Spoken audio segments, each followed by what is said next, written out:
Well, I think tumatakbo po yung mga bagay independently of each other, no? Mm-mm. So, pwede hong tumuloy yung pong issuance ng warrant of arrest habang dinidinig pa ho yung motion to quash. No? Pwede rin ho halimbawa na sabihin ng korte na pakikinggan natin muna yung motion to quash. No? So, kailangan nila antayin po yung magiging pagpapasya ng pong korte dito.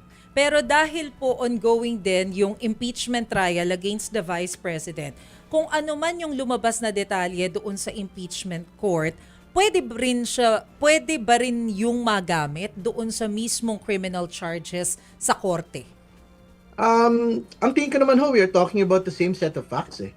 We are talking about the same pieces of evidence po for the criminal proceeding and for the impeachment proceeding. Kasi ang pinag-usapan lang naman ho natin yung mga aktual na pagbabanta na nakita naman ho ng bayan nung Committee on Justice Proceedings pa lang po at nakita na ho natin subject to a cross-examination dito po sa impeachment trial. No? So, lahat po yan, sabay-sabay pong tatakbo. So, and more importantly, the more important point that needs to be made is yung pong pagsasampa sa criminal court, no?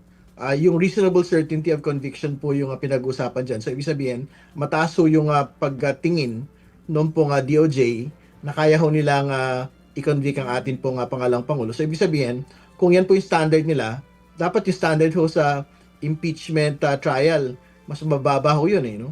So, dapat if they are confident to convict at the level of the criminal court, we should be able to confidently say also na kaya ho mag-convict on grave threats sa impeachment court.